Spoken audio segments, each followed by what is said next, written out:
이어서 한번 해보겠습니다. 95쪽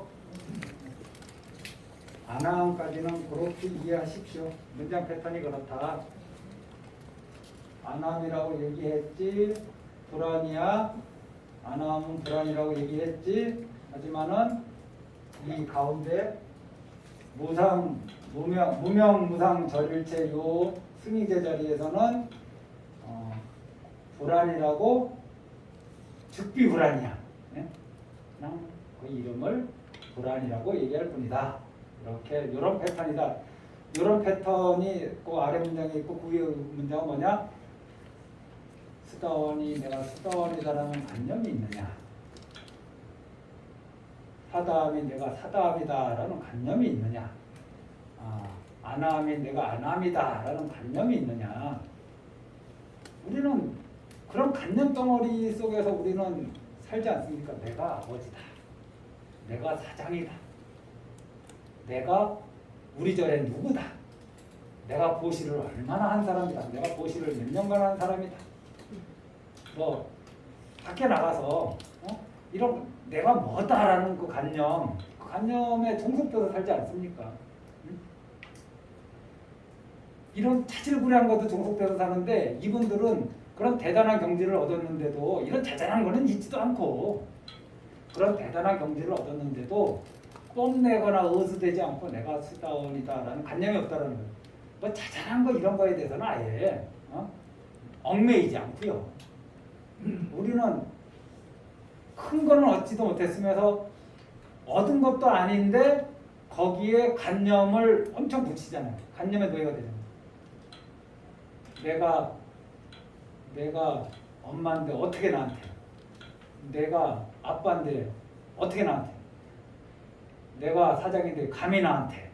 뭐 내가 뭐 뭔데 하는 그 관념 거기에 내가 우리 절에 나이로 몇 번째인데 내가 우리 절에 다닌 지 지금 40년째인데 내가 우리 절에 무엇을 했는데 이런 관념 대단한 걸 얻은 사람들도 그런 관념이 없는데 별 대단한 것도 아닌데 그거 관념의 노예가 되고 종속돼서 이 세상을 살아가는 게 우리들 아니냐 이거죠.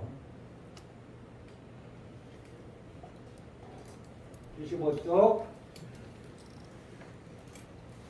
한번 제가 읽어보겠습니다.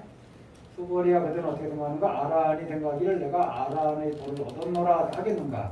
수고리가 달렸습니다. 아닙니다 대중이시여. 왜냐하면 실로 고정된 것이 있어서 이름을 아라한이라고 한 것이 아닙니다. 이거는 이제 이 금강경에서 아주 유명한 말이 무유정법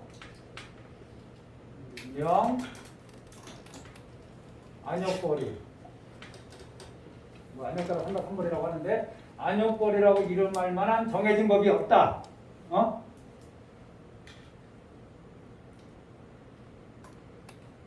이게 무유정법 이게 특비의 자리예요. 무명무상 절일체의 자리야. 그런데 우리는 안욕거리라고 얘기를 해. 이게 시명의 자리예요. 시명의 자리. 안욕거리라고 이름할 만한 정해진 법이 없어. 여기에서 뭐냐 하면 본문 보면 실무유법 명아라한 이렇게 돼 있어. 실무유법 명아라한 같은 말이에요. 아라한이라고 이름할 만한 유법 어떤 법이 실로 없어. 아라한을 얻었는데 이것이 아라한이다. 이것이 아라한이다 할 만한 정해진 법은 없는 거예요. 어떤 법이 없는 거예요. 그래서 이쪽은 무명무상 절일체의 자리고 이쪽은 아라한이 있죠. 이거는 시명 아라한이 되는 거죠.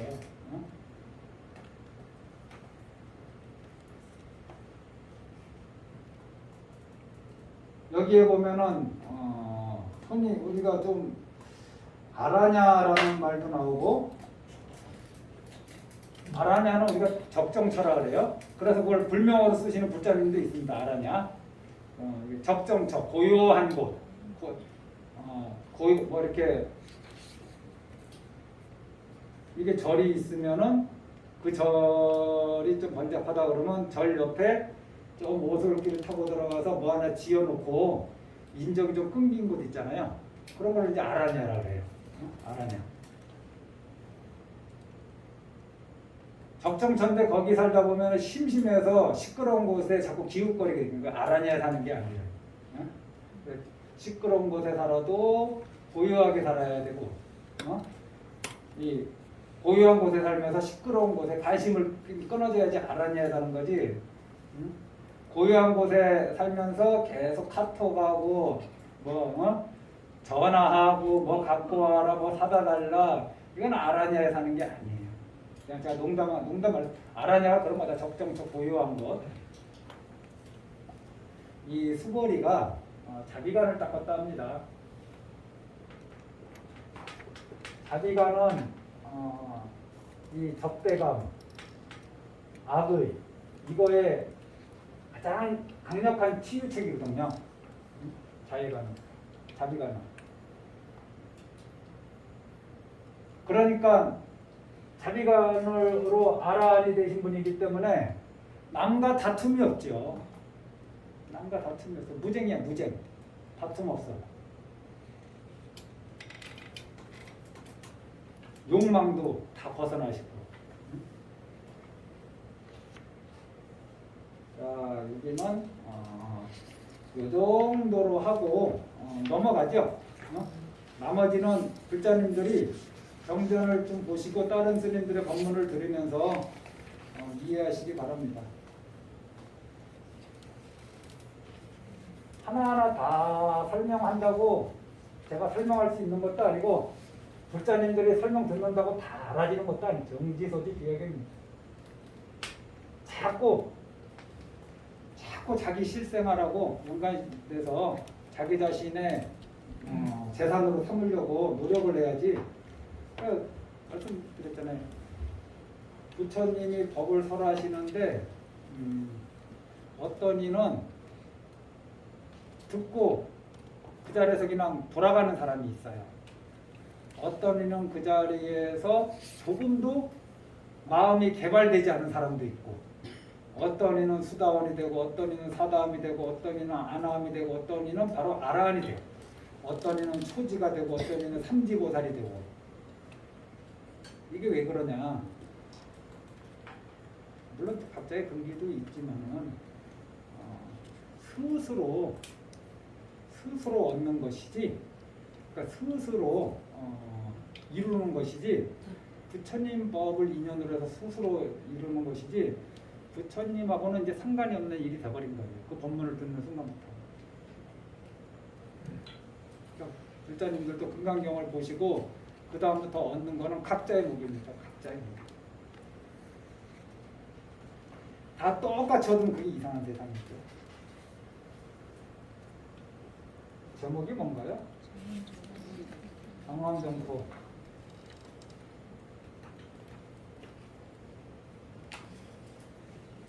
정황정포가 흔히 불교에서는 세 가지로 얘기하는데 육조스님도 그렇게 얘기하시고요.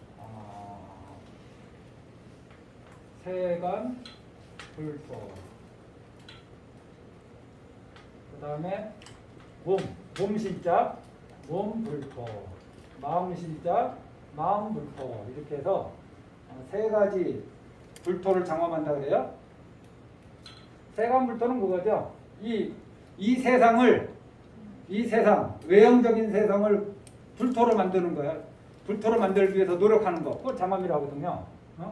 그럼 뭐 절을 짓고 탑을 쌓고 불상을 만들고 도량을 청소하고 뭐 이런 것들, 이런 것들이 이제 세간불토라고 할 수 있죠. 세간을 불토로 만드는 것.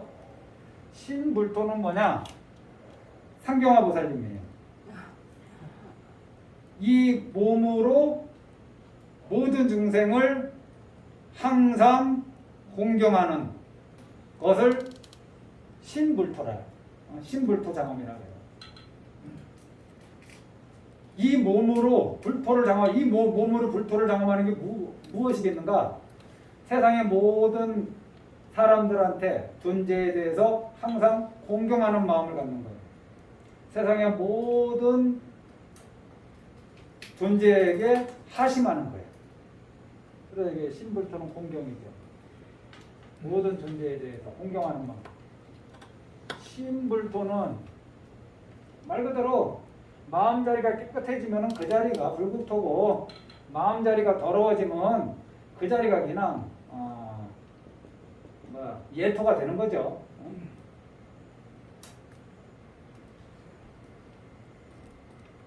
그래서 착해서 우리는 이쪽으로 가야죠.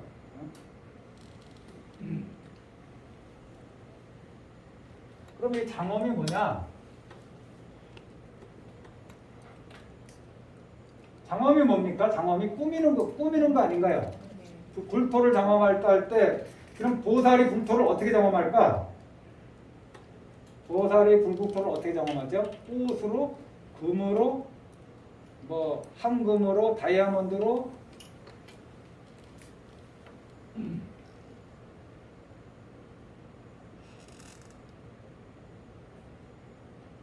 보살이 어떻게 해요? 살이 이타로 하죠. 자기 스스로 수행의 길을 가고 남을 이롭게 하는 그것이 바로 불국토를 만드는 거 아닌가요? 응? 무엇이 불국토를 만드는 거예요? 자기도 수행하고 남도 수행하도록 도와주는 거, 이것이 불국토를 만드는 거 아닌가요? 이게 진짜 정토장엄이에요. 응? 그게 진짜 정토장엄이다. 그래서 성취중생이에요. 성취중생. 원래는 옛날 분들은 여기 이걸 뭐라고 했냐면 말글정 불국토 이렇게 했거든요. 보살이 하는 장엄은 이거 두 가지다. 불국토를 맑게 하는 거, 그 다음에 중생을 성취한다. 중생을 성취하는 게 무엇이냐? 성불시키는 거죠. 중생을 성불시키는 거죠. 정불국토 성취중생, 이것이 보살이 이 세계에서 하는 일이다. 그것을 장엄이라고 이름한다. 이게 이제 옛날 어른들이 얘기하시는 그 설명인데, 한 단어로 얘기하면은 이 다 모든 걸 포함시켜 한 다리로 얘기하면은 자리이타고, 우리가 보살을 설명할 때 자리이타로 설명하잖아요. 자리이타의 삶을 살면은 불국토를 장엄하는 겁니다. 그런 삶을 살지 않으면은 불국토를 장엄하는 것이다, 아니다? 아니다.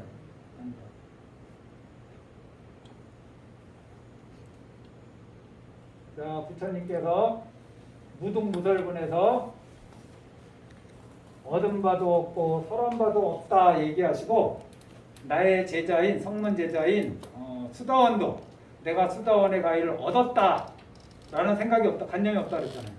아라한도 내가 아라한도를 얻었다 라는 관념이 없다 했잖아요.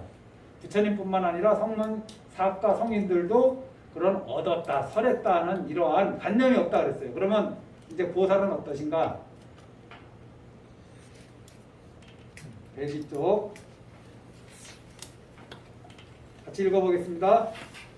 부처님께서 수보리에게 말씀하셨습니다. 수보리야, 그대는 어떻게 생각하는가? 열애가 일적에 연등 부처님 처소에서 법에 대하여 무엇을 얻은 적이 있는가? 아닙니다, 세존이시여. 열애께서는 연등 부처님 처소에 계실 적에 법에 대하여 실로 얻은 것이 없습니다. 자, 여기까지가 부처님이 과거 생에 선해라는 이름을 가진 수행자였을 때, 이제 선해라는 수행자로 살 때 연등 부처님을 만나는데, 연등 부처님이 설법을 하신단 말이에요. 아까도 제가 말씀드렸죠. 법을 설하시는 것도 말로 하는 거고, 법을 선해동자가 들은 것도 부처님의 말이에요. 김이 이 말이 진리냐? 그러면 이 말을 들은 사람은 다 깨달아야지. 그리고 그거는 모두 연등 부처님으로부터 나온 깨달음이어야 되는 거예요. 하지만 그렇지 않아요. 연등 부처님이 얘기하셔도 전혀 못 깨닫는 중생이 태반이에요. 부처님이 설법을 하셔도 뭔 말인지 모르는 중생이 태반이에요. 부처님이 설법하신 것도 말이요, 선해보살이 들은 것도 말이야.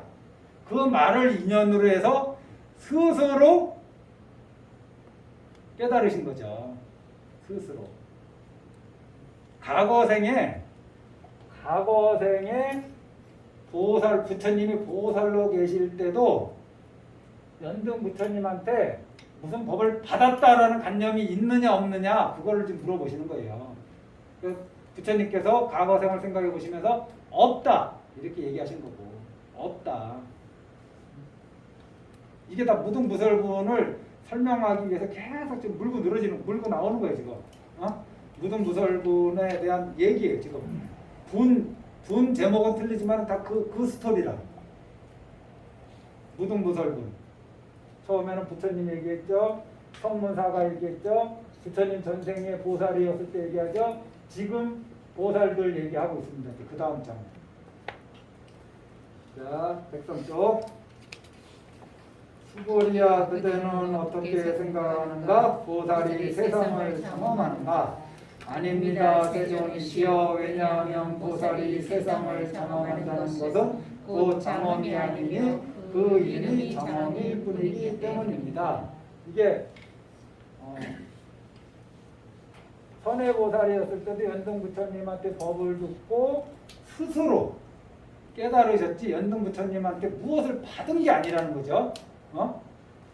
그러면은 과거에 부처님의 전생에도 그렇게 무엇을 얻은 바가 없어. 지금의 보살들이 그러면 수행 방법을 그냥 우린 자리이타라고 하는데 여기서는 자리이타를 정토장엄으로 말을 바꿨을 뿐이에요. 이거를 보살이 자리이타, 제가 한번 읽어볼게요. 수보리야 그대는 어떻게 생각하는가? 보살이 자리이타하는가? 아닙니다. 세존이시여. 왜냐하면 보살이 자리이타하는 것은 곧 자리이타하는 것이 아니며 그 이름이 자리이타이기 때문입니다. 이렇게 말을 바꿔도 전혀 상관이 없다 이 뜻이에요. 장엄이 불국토를 장엄하는 게 무엇이냐? 나도 성취하고 다른 이도 성취시키는 게 불국토를 장엄하는 가장 분명한 장엄이다 이것이. 그런데 내가 나도 이렇게 하고 중생도 이렇게 한다. 내가 중생을 깨닫게 했다라는 관념이 있다 없다? 없는 거예요. 내가 이러한 수행을 해서 무엇을 얻는다라는 관념도 없고, 중생을 이롭게 한다는 관념도 없고, 불국토를 장엄한다는 관념도 없는 거예요. 이것이 전부 다 무등무설에 대한 쭉 같이 물 타고 내려오는 거예요 지금. 부처님도 그러셨지, 성문사가도 그랬지, 부처님의 전생이었을 때 보살이었을 때도 그렇지, 어느 시대에나 불법을 수행하는 이 보살들도 역시 얻은 것도 없고 설한 것도 없고 또 그런 관념이 없다라는 것을 설명하기 위해서 이렇게 쭉 타고 내려오는 겁니다. 그러면서 여기에 장엄 나왔죠? 장엄이라고 얘기했지. 지금까지 불국토를 장엄하고 자리이타, 자기도 이렇게 하고 남도 이렇게 하는 삶을 얘기했지. 하지만은 무명무상 절일체 자리에서는 장엄이 그거를 장엄이다, 장엄이 아니다라고 얘기할 거리가 없는 거예요. 하지만은 남도 이렇게 하고 자기도 이렇게 하는 삶을 살잖아요. 그러니까 그 이름을 자리이타라고 한다, 장엄이라고 한다 이렇게 하는 거예요. 이런 문장의 패턴이. 만약에 이 자리가 없으면은 내가 장엄했다라는 그러한 내가 장엄했어 라는 그런 관념이 있다면은 그건 진짜 장엄이 아닌 거예요. 내가 남을 도와줬다라는 관념이 있다면 진짜 남을 도와준 게 아니라는 거예요. 수행의 측면에서 남을 도와준 건 맞아요. 남을 도와준 건 맞는데 그러면은 내가 진짜 도와줬다 이런 관념이 있으면은 복을 받아요. 복업이 돼. 내가 거사님을 도와줬어. 그리고 내가 거사님을 도와줬다는 관념이 있으면은 이거는 허무한 게 아니라 복업을 만들어요. 복업이 돼요. 그런데 내가 거사님을 도와줬어. 도와줬다는 관념이 없어. 그럼 이건 해업이 돼요. 복업과 해업이 길이 달라요. 그래서 복을 지으면서 복을 통해서 지혜로 가는 것이 이 보살의 길이고 아까처럼 우리 저기 성문은 뭐예요? 무엇을 끊고 무엇을 끊고 무엇을 끊고 무엇을 끊고 무엇을 없애고 무엇을 없애고 무엇을 없애고 무엇을 없애고 없애는 길을 가는 것이 성문 사가의 길이라면은 보살의 길은 뭐냐? 보시를 해. 보시를 하는데 보시를 하고 나면 항상 뭐가 거기에 찌꺼기가 끼냐면은 내가 했다. 얼만큼 했다. 몇 년간 했다. 누구한테 했다. 이런 찌꺼기들이 엄청 붙어요. 이 찌꺼기를 어느 정도로 녹여내느냐에 따라서 점점 부처님에 가까워진다는 뜻이에요. 어마어마하게 많은 보시를 해야지 부처님께 가까워지는 게 아니라 이 마음의 찌꺼기를 어느 정도까지 없애느냐에 따라서 수행의 지위가 올라간다 이거예요. 이 바람일행을 통해서 바람일행을 계속해. 그리고 거기에서 생기는 이 마음의 찌꺼기를 어떻게 녹여내느냐. 내가 했다. 내가 무엇이다. 이러한 것들을 얼마나 녹여낼 수 있느냐. 그러니까 무주상보시가 뭡니까? 보시를 해. 금강경의 말씀은 보시하지 않는 사람한테는 해당이 없는 거예요. 보시 일단 아까워도 보시를 하는 사람들, 아까워도 보시할 줄 아는 사람들, 그러면서 보시하면서 아까운데도 보시하니까 뭔가 기대하는 마음이 있기 때문에 보시하는 거거든요. 바라는 게 있기 때문에 보시하는 거예요. 그 바라는 마음을 얼마큼 녹여내느냐가 이 무주상의 길이거든요. 보시를 이 공덕행을 계속해. 인욕을 해. 인욕을 해. 아무것도 안 하는 게 아니라 인욕을 해요. 인욕을 하는데 내가 참았다. 내가 참는다. 더러워서 참는다. 승질 나지만 참는다. 가정의 평화를 위해서 참는다. 온갖 거기에 군더더기가 붙는다 이거죠. 그거는 주상입니까? 무주상입니까? 무주상 아니잖아요. 근데 그런 것이 무주상으로 갈 때 얼마큼 갔느냐. 아까 우리 10개의 번뇌에서 얼마큼 끊었냐에 따라서 아란에 가까워지듯이 이런 내가 진짜 더러워서 참는다 하는 이런 마음이 어느 정도로 약해지느냐에 따라서 수행의 지위가 높아진다. 이게 이제 금강경 수행의 방법이라는 거죠. 무엇을 없애고 없애는 그런 수행이 아니라 공덕행을 짓고 지으면서 계속 이 세상에 살 수 있는 응무소지 이생식 머무는 바 없이 그 마음을 계속 내고 그런 말을 하고 그런 행동을 하면서 온갖 공덕행을 하는데 이것이 응무소주에 가까워져야 되는 거야. 응무소주에. 그러면은 부처님과 가까워지는 거고 응무소주하고 가까워지지 않잖아요. 내가 주지다. 내가 정중사 주지다. 다 내 말을 따라야 된다. 내가 정중사 주지다라는 말은 다 내 말을 따라야 된다는 뜻이에요. 다 나를 보면 인사해야 돼 먼저. 나한테 뭐 맛있는 거 있으면 좀 갖다 줘야 돼. 돈 좀 있으면 좀 주지한테 갖다 줘야 돼. 이게 전부 다 내가 뭐다라는 거기에서 시작되는 거거든요. 무주상이 아닌 거기에서 시작되는 거거든요.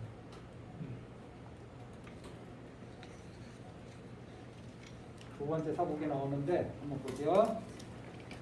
이거는 제가 저번에 한번 도표를 그리면서 한번 설명해 드렸어요.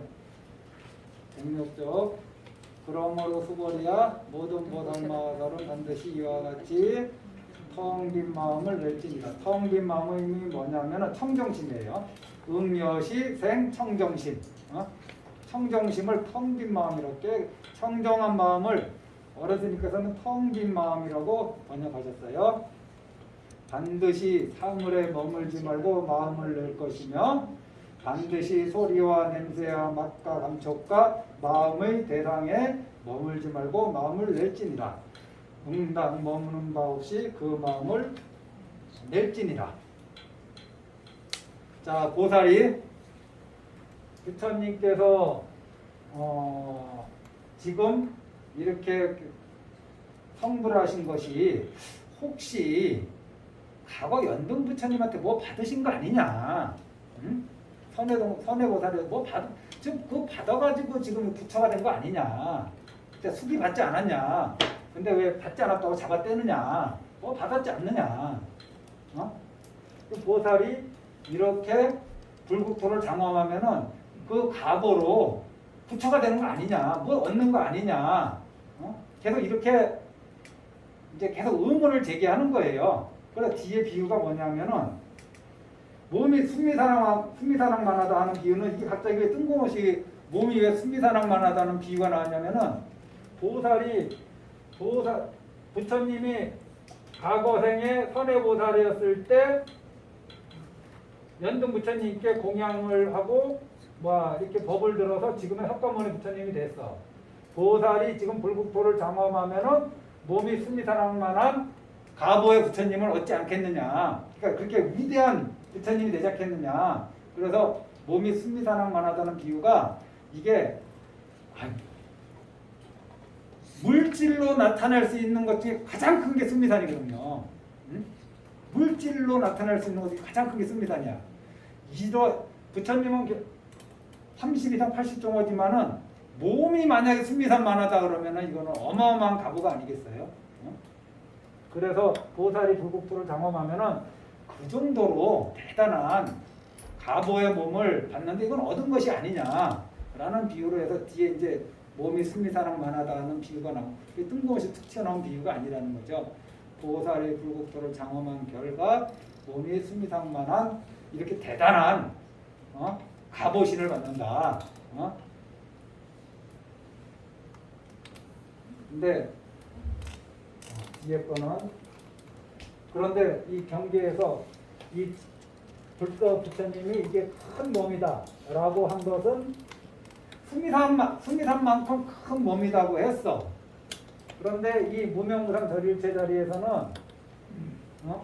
즉비 대신이에요. 즉비 대신. 몸이 큰 몸이라고 할 것도 없어요. 심형 대신.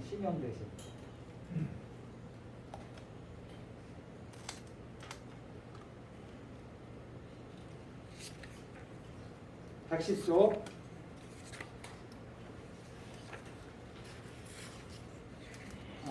백구쪽이네. 백구쪽 읽어보겠습니다.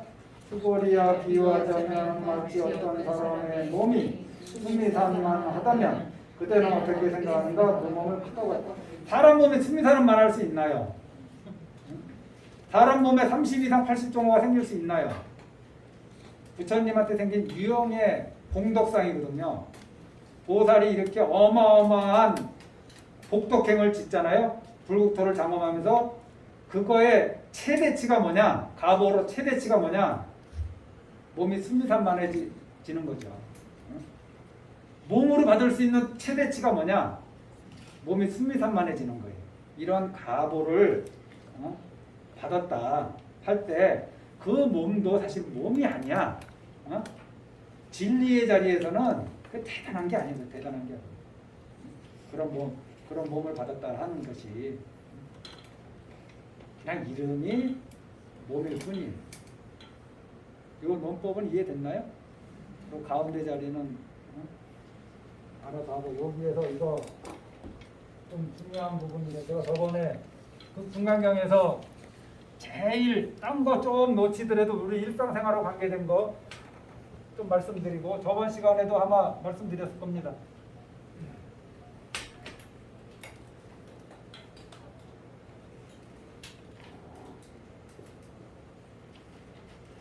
이거는 태능 스님이 출가하기 전에 남무꾼이었을 때 시장 갔을 때 어느 스님이 금강경 이걸 독송했는데 요 글귀 듣고 마음이 열렸다 하잖아요. 그래 무의배업에서 이유 차별이 있는 거라. 우리는 맨날 이거 보는데도 뭐 마음이 확 열리긴 뭐가 열려. 머무는 바 없이 그 마음을 내라. 잘 보세요. 머무는 바 없는 것도 마음자리에서 일어나는 거고요. 그 마음을 내는 것도 마음자리예요. 이 상반된 마음 아니에요? 머무는 바 없으면 그냥 거기서 이렇게 착 하고 고요적적해야 되는데 거기서 그렇게 고요적적해 있는 게 아니라 거기서 마음을 내라 그랬어요. 마음을. 가만히 있는 게 아니라 다 마음자리 일이야. 그래서 제가 이거는 마음이라고는 하지만은 말일 수도 있고 행동일 수도 있다라고 머무는 바 없이. 그러면 이 자리에서 그 마음을 내는데 어떤 마음을 내느냐? 우리 대승 이 보살도에서는 보시를 내죠. 머무는 바 없이 보시를 하고 머무는 바 없이 계율을 지키고. 내가 계를 지킨다 이 아니라 그런 마음 없이 계를 다 지키는 거예요. 이인용. 나니까 참는 거지. 세상의 평화를 위해서 내가 참아준다. 가족의 평화를 위해서 내가 참아준다. 그런 거 없이 인욕하는 거.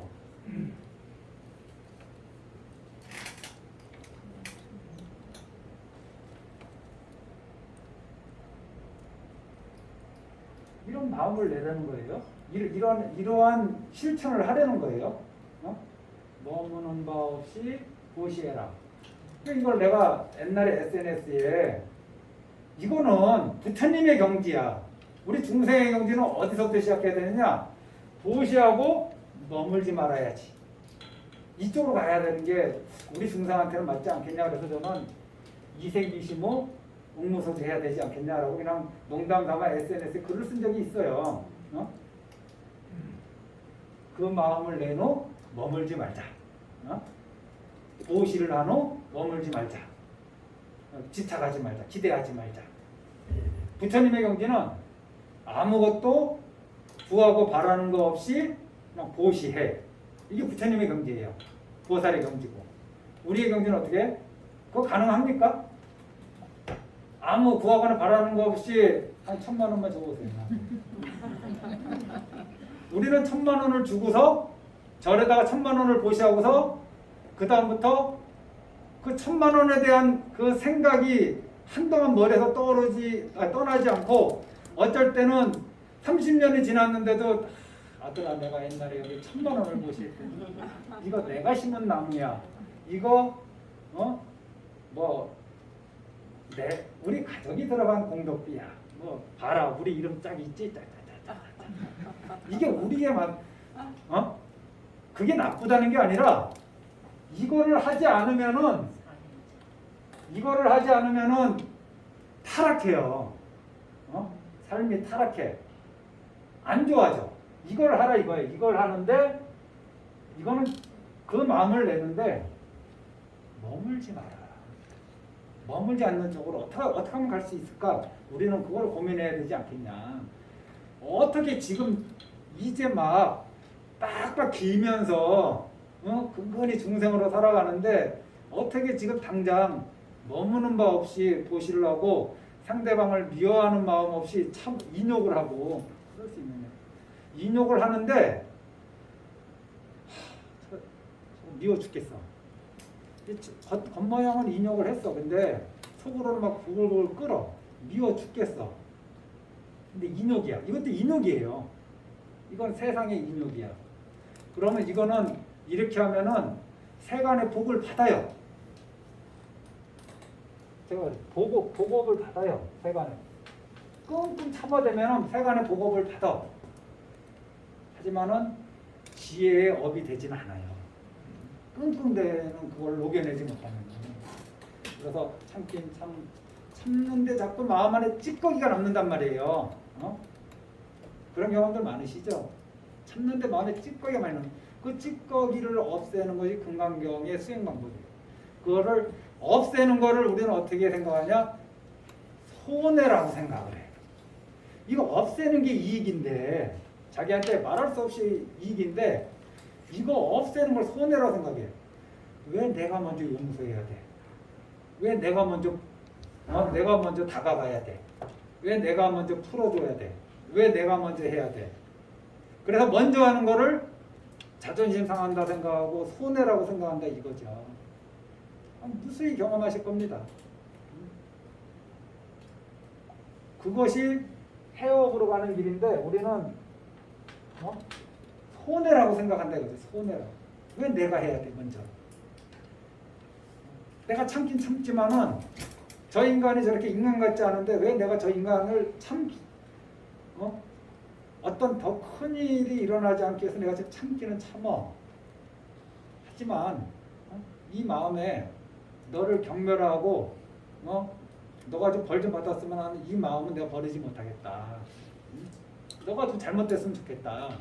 이런 마음이 남아있고 그러면 아이고 그 마음은 당신의 마음을 탁하게 하는 거니까 버리십시오 하면은 난리 나요. 내가 왜 그거 버려야 되냐고.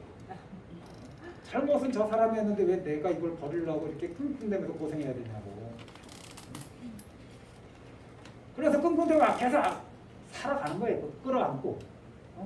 그게 뭐라고 그거 끌어안고 살아가요?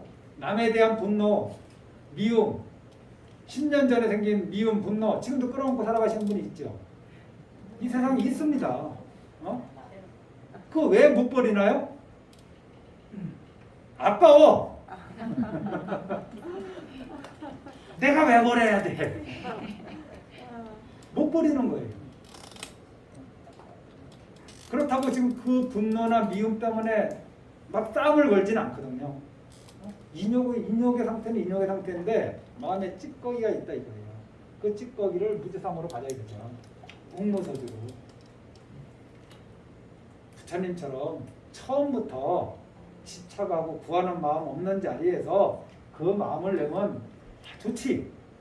근데 우리는 그 상태가 아니야. 부처님이 하라는 걸 해. 응? 하기 싫어도 하는 거예요. 부처님이 하라고 하는 거. 보시하면 좋다. 보시 아까워도 해. 계율 지켜라. 지키기 싫어도 지키려고 노력해. 응? 참아라. 참기 싫은데 참아야 돼. 참아. 악업을 줄이고 선업을 늘려라. 악업을 할 때는 재밌고 선업을 늘리려고 그러면 재미가 없어. 그래도 악업을 줄이고 선업을 늘리려고 해. 응? 명상 참선해라. 앉아있으면 왜 이렇게 힘들고 지겨운지 몰라. 그래도 해. 하는 거예요. 부처님이 하려는 거 하는 거야. 하면서 마음속에 생기는 그 찌꺼기, 그림자 이런 거를 녹여내는 거죠. 그거를 절대 내가 손해본다고 생각하지 말고 그것을 없애면 없앨수록 나한테 이득 아닌가요? 응? 집에 가서 오늘 막 신이 나서 가족을 위하는 마음이 싹 일어나서 반찬을 막 한 12가지 딱 해놔. 그리고 이제 마음속으로 가족들이 맛있게 먹고 행복해하는 모습을 기대하고 있는데 누가 들어오면서 엄마 나 밥 먹고 들어왔어. 나 오늘 여보 나 오늘 친구랑 술 약속 있어. 뭐 늦게 들어가. 밥상 위에 반찬 12가지가 차려져 있는데 아무도 먹지 않아요. 그때 어떤 마음 드세요? 뭔가 하긴 했어. 이 마음은 음료소주하고는 팔만 사천리 멀어지지 않아요? 팔만 사천리. 그게 뭐라고? 잘 먹었습니다. 아이고 오늘 정말 잘 먹었습니다라는 말 한마디 듣는 게 뭐라고? 먹고 올 수도 있지. 술 먹을 수도 있지. 그게 뭐라고? 거기에 그냥 사네 못 사네. 열받네 뭐. 이게 전부 다 뭐 해놓고 나서 거기에 끄달려가는 거 아닌가? 자기가 해놓고. 그래서 부처님이 하려는 거를 아예 하지 않는 사람은 말할 것도 없어요. 보시하라 그러는데 아예 난 보시 안 하고 달랍니다. 아까 뭐 의심이 있잖아. 보시하면 좋단다 그러니까 뭐 보시한다고 뭐가 좋아지겠어? 그리고 뭐 가진 핑계를 대서 보시를 안 해. 이런 사람한테는 건강경 가르침이 큰 도움이 안 되죠. 난 부처님 제자야. 보시하니까 보시해. 보시했어. 이 좋은 일 하고 나면은 좋은 일만 생겨야 되는데 자꾸 뭔가 불편한 일이 생기는 거야. 내가 보시했는데 나를 미워하는 사람들도 생기고, 나를 무시하는 사람들도 생기고, 나를 따르는 사람도 생기고, 나를 훌륭하다고 얘기하는 사람도 생기지만은 저거 말고 저 상 내는 거 봐라 하고 나를 오히려 더 미워하는 사람도 생기는 거예요. 이 보시하고서 생기는 이 마음의 잔재, 마음에 기대하는 거, 바라는 거, 구하는 거, 그리고 이런 것이 이루어지지 않았을 때 실망하고 낙담하고 좌절하고 슬퍼하는 것, 이러한 모든 집착에서 벗어날 때 이것이 그러면 외부에서 온 족쇄냐? 내가 만들어낸 족쇄다. 이걸 풀어냈을 때 우리는 더 행복해지고 더 금강경에 가까워질 수 있고 더 보살도를 이루는 세속에서는 이 그러니까 부처님의 제자로서의 삶, 세속인으로서의 삶이나 부처님 제자로서의 삶이나 괜찮다. 요쪽을 어떻게 하든지 저쪽에 좋은 일을 하면서 자꾸 잔재를 털어내는 그 삶을 살아갈 때 삶은 아름다워질 것이다. 이것이 금강경에 우리한테 알려주는 수행법이다, 마음자리이다. 를 말씀드리면서 오늘 강의는 이걸로 마치고, 오늘 몇 분까지 했죠? 10분. 대충 넘어가는 것 같아도 다 한 겁니다. 네, 다음 주에 뵙겠습니다.